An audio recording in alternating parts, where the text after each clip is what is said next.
দুর্নীতির অভিযোগ তোলা আক্তার আলীকে দুর্নীতির অভিযোগে সাসপেন্ড। আরজিকর মেডিকেলের ডেপুটি সুপার থাকাকালীন দুর্নীতির অভিযোগ।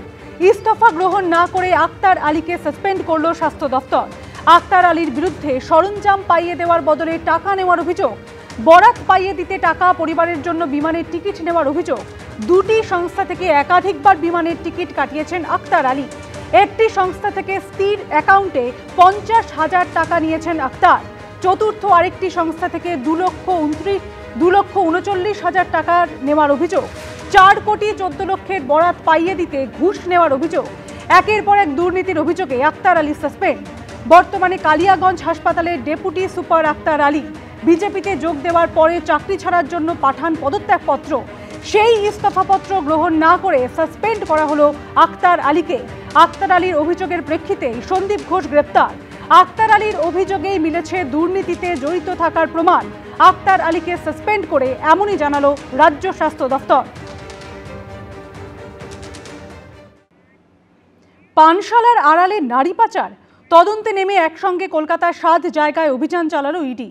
সল্টলেকের ব্যবসায়ী জগজিৎ সিং সহ 3 ব্যবসায়ীর বাড়ি এবং একাধিক ঠিকানায় চলে ম্যারাথন অভিযান। তল্লাশি চলে ব্যবসায়ী ঘনিষ্ঠ এক ইঞ্জিনিয়ারের নাগের বাজারের ফ্ল্যাটেও।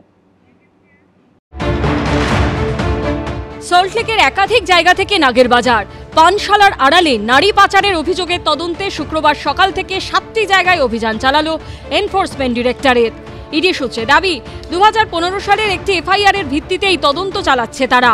শুক্রবার তল্লাশি চালানো হয় জগজিৎ সিং, আজমল সিদ্দিকী, বিষ্ণু মুন্দ্রা নামে কলকাতার 3 ব্যবসায়ীর বাড়িতে। সূত্রের খবর, ব্যবসায়ী আজমল সিদ্দিকী তৃণমূলের সংখ্যালঘু সেলের প্রাক্তন সম্পাদক।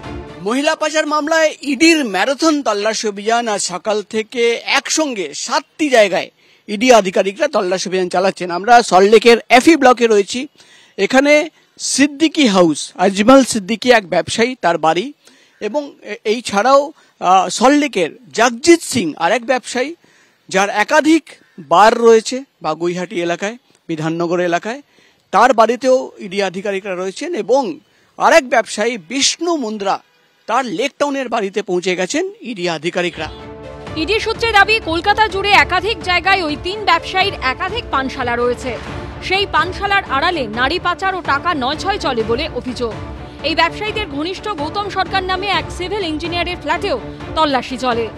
একেবারে 7 সকালে ইডির একাধিক টিম তারা শহরের বিভিন্ন জায়গায় একটি মামলায় তল্লাশি অভিযান শুরু করেছেন। গৌতম সরকার, তার ফ্ল্যাটে আজকে সকালবেলা ইডি আধিকারিকরা হানা দেন। 3 অফিসার আসেন। যে 2015 সালে হওয়া একটি এফআইআর, সেই এফআইআর এর ভিত্তিতে এই তল্লাশি অভিযান, এবং যে ব্যক্তির বাড়িতে এই তল্লাশি অভিযান চলছে তিনি একাধিক পুরসভায় সিভিল ইঞ্জিনিয়ার হিসেবে কাজ করেছেন। বেশ মোটা অঙ্কের টাকা ফোন করা হয়েছে একাধিক জায়গাতে, সেই অভিযোগ রয়েছে।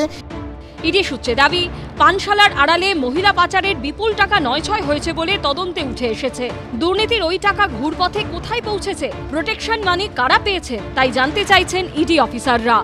নারী পাচারের মধ্যেও তাদের সংখ্যালঘু সেলের প্রাক্তন সম্পাদকের নাম এলো। এর আগেও আমরা দেখেছি কলকাতার, দক্ষিণ কলকাতার নামী আইনের কলেজে, সেখানে তৃণমূল নেতা আরেক স্টুডেন্টকে ধর্ষণ করছে, এবং তারপরে আমরা দেখছি আমাদের মুখ্যমন্ত্রী বলছেন যে রাত্রির 8টার পর মেয়েরা যেন না বেরোয়। এটা পরিষ্কার হয়ে যায় যে তৃণমূল দল যতই 1000 টাকার লক্ষ্মীর ভান্ডার দিক, তারা আসলে মহিলা বিদ্বেষী একটি দল, একটি সরকার। মামলাগুলো বিস্তারিত আমি জানি না, এর সঙ্গে দলেরও কোনো সম্পর্ক নেই। ফলে এই তদন্ত বা ইডি কার বাড়িতে গেল, কি করলো, এ নিয়ে কোনো মন্তব্য করব না। ইডি সূত্রে দাবি কলকাতার পাশাপাশি তল্লাশি চালানো হয় শিলিগুড়িতেও। প্রকাশ সিনহা, সত্যজিৎ বৈদ্য ও রঞ্জিত সাউয়ের রিপোর্ট, এবিপি আনন্দ।